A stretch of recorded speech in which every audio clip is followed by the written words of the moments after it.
Gloire au Seigneur. Soyez bénis.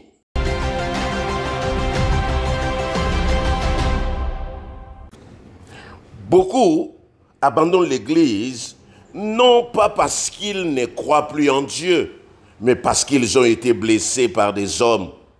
Une sœur avait décidé de ne plus venir à l'église après qu'un voleur lui ait pris tout son salaire.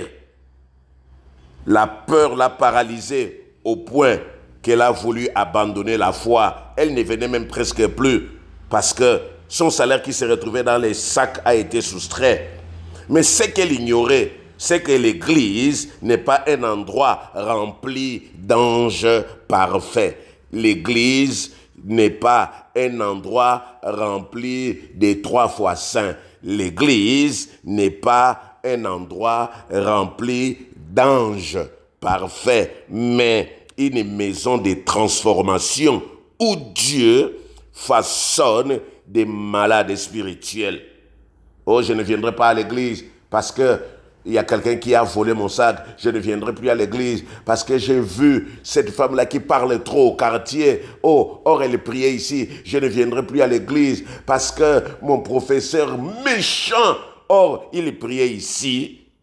Aujourd'hui, je vais te dire, ne laisse pas les erreurs des autres voler ta foi. Père, sois encore avec nous. Cher Saint-Esprit, conduis-nous. Amen. Elle a quitté l'église à cause d'un voleur. Ne quitte pas l'église à cause des hypocrites. Voici pourquoi. Attention, même à l'église, il y a des bandits, des braqueurs, des prostituées. L'église n'est pas un paradis. Je dois connaître cette vérité. Nous devons quitter la peur pour la foi. Cher ami, la sœur pensait que parce qu'elle avait trouvé un voleur dans l'église, toute l'assemblée était perdue. Mais la Bible dit que le diable rôde comme un lion rugissant, cherchant qui il dévorera. 1 Pierre chapitre 5 verset 8. Le voleur a pris son argent, mais elle ne devait pas lui laisser aussi voler sa foi. L'église est une maison des malades. Jésus a dit, ce ne sont pas les bien portants qui ont besoin des médecins, mais les malades. Luc chapitre 5 verset 31, les gens que nous voyons à l'église, même s'ils sont debout en train de chanter, même s'ils sont debout en train de louer le Seigneur, c'est une assemblée, l'église locale, c'est une communauté des malades. Dans nos assemblées, il y a des voleurs.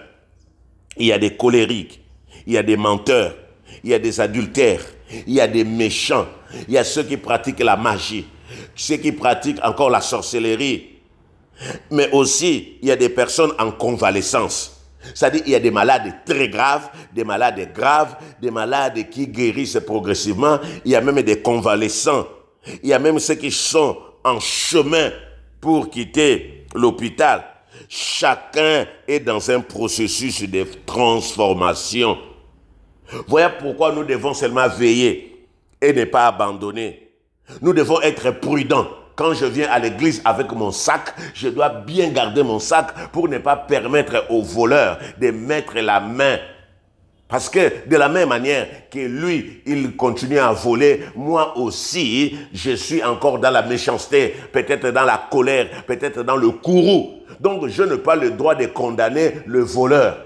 Moi aussi, j'ai un souci, mais je dois seulement être prudent, garder mon sac. Je dois veiller sur mon sac à l'église. Je ne veux pas dire que non, j'ai confiance parce que je suis dans une communauté où les gens sont en train de chanter, de louer. Non, les chrétiens ne doivent pas fuir la communauté à cause des imparfaits, mais rester vigilants tout en persévérant. L'église est une machine à transformation, une machine spirituelle. Elle accueille les voleurs, les voleuses, mais elle produit des adorateurs, des adoratrices, des chantres, des intercesseurs. Elle reçoit des orgueilleux, mais elle envoie des serviteurs humbles, des serviteurs simples, des serviteurs pleins d'amour. Personne ne doit juger seulement la paille dans l'œil de son frère en oubliant la poutre qui est dans le sien. Matthieu chapitre 7, verset 3. Nous devons passer de la peur à la foi. Le voleur a volé les salaires, mais il ne doit pas voler la grâce. Oh, bien-aimé, il faut discerner. Oh, personne a le droit de voler ta grâce. Il peut voler les salaires, il peut voler l'argent, il peut, mais la grâce est là. Nous devons protéger la grâce. La peur empêche de voir l'action de Dieu, mais la foi permet de tenir ferme. Nous devons passer de la peur à la foi. Dieu ne nous a pas donné un esprit de timidité, mais de force, d'amour et de sagesse. 2 Timothée 1 à 7. Cher ami, tu vas venir à l'église. Aujourd'hui, nous voyons partout dans les réseaux en train de critiquer. Les chrétiens sont ceci, les chrétiens sont cela, ils sont des voleurs, ils sont dans la magie, les pasteurs sont des escrocs, ainsi de suite. Mais qui vous a dit que l'église c'est le paradis? Le Seigneur est en train de transformer. Même nous qui prêchons la parole de Dieu, il y a encore des choses que le Seigneur est en train d'enlever. Nous connaissons Moïse qui a libéré le peuple, mais il avait encore la colère. Si vous vous rappelez, il est allé frapper les rochers 2 fois. Mais personne va mettre en doute les qualités qu'il avait. C'était un homme patient, un homme plein d'amour. Ce n'est pas parce qu'aujourd'hui, le diacre a fait quelque chose que toi tu reproches, que tu vas dire que je n'irai plus à l'église parce que c'est un endroit qui fait peur. Oui, bien aimé dans le Seigneur, les gens pouvaient dire l'apôtre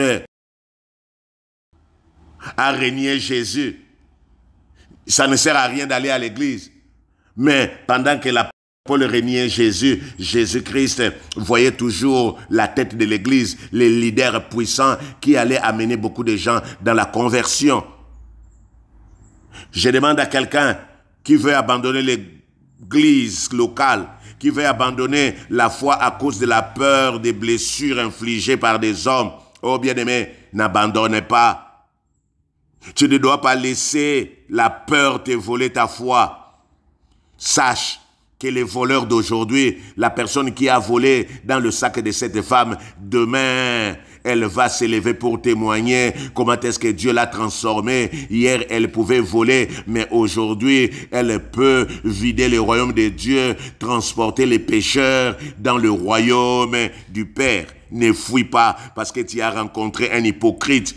Tu vas dire, oh, la personne qui me devait de l'argent, je l'ai vu à l'église. Oh, cette église est remplie seulement des fausseurs, des hypocrites. Oui, il est hypocrite parce qu'il n'a pas encore fini le processus. Peut-être il est encore un malade grave. Peut-être il est encore dans les comas. Mais tant qu'il est dans l'église, le Seigneur finira par les changer. Ne condamne pas les voleurs, ne condamne pas les prostituées, ne condamne pas l'adultère parce que toi aussi tu es méprisant, tu continues à mépriser les autres. Dieu va utiliser cette personne-là que tu estimes être méchant parce que le Seigneur n'est pas venu pour les bons mais pour les injustes.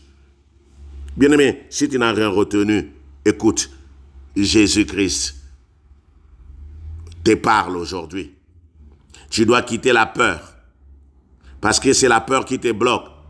C'est la peur qui te dit, tu n'as pas besoin d'aller à l'église. Parce que c'est un endroit rempli de pécheurs, rempli de mauvais, rempli de ceci. Bien-aimés dans le Seigneur, quand nous regardons aujourd'hui à la télévision, dans les réseaux, il y a des gens qui ont pris la décision de ne plus aller à l'église. Ils ont pris la décision d'abandonner les assemblées. Or, la Bible nous dit, n'abandonne pas. Ce n'est pas un homme, parce que ce jour-là, devant le Seigneur, tu ne seras pas jugé avec ton pasteur, avec ces personnes-là qui commettent le mal. Tu seras jugé seul. Bien-aimé, n'abandonne pas à cause de quelqu'un. N'abandonne pas. Une dame est venue un jour à l'église. Bien-aimé, quand elle est sortie de là, elle a remarqué tout simplement que le salaire avait disparu. Et elle a pris la décision d'abandonner. Non, n'abandonne pas. Il a peut-être volé l'argent, mais il n'a pas volé la faveur de Dieu qui est sur toi. Le voleur n'a pas pris la grâce de Dieu en toi. Dis à Dieu, Seigneur, pardonne-moi. Pardonne-moi parce que je n'ai pas compris que toi tu es mort à la croix. Pardonne-moi parce que je n'ai pas compris que la vie chrétienne n'est pas une vie facile. L'ennemi va chercher à me décourager. Il va utiliser tous les moyens pour m'empêcher de continuer. Oh Dieu, oh Éternel de gloire, un voleur ne peut pas m'empêcher de continuer ma vie chrétienne. Un braqueur, un bandit, un féticheur qui continue à venir à l'église, mais qui pratique les fétiches ne peut pas. Seigneur, je sais que toi, si tu dis un mot, cette personne peut changer. Voilà pourquoi, Éternel, pardonne-moi. Moi, au lieu de regarder à Jésus, moi, j'ai me regardé aux hommes. J'étais là en train de condamner Dieu parce que je disais qu'il y avait des gens à l'église qui ne changeaient pas. Or, ce n'est pas moi qui change, c'est la parole qui change. C'est Dieu qui a un temps pour changer les hommes. Éternel de gloire, merci, oh Dieu. Seigneur, je prends la décision de ne regarder qu'à toi. Aujourd'hui, je réalise que je suis dans ce monde qui n'est pas un paradis. Même dans nos assemblées, l'ennemi rôde là-bas. Éternel, j'ai dit non à la peur. J'ai dit oui à la foi. J'ai dit non à l'abandon. J'ai dit oui à Jésus. Je m'accroche à toi, ô Éternel. Merci pour ta bonté. Merci pour ta parole. Merci parce que je n'abandonnerai plus. Merci Seigneur, j'irai jusqu'au bout. Merci Jésus-Christ. Aucune situation ne va me paralyser. Merci parce que tu éloignes la peur dans ma vie. Amen.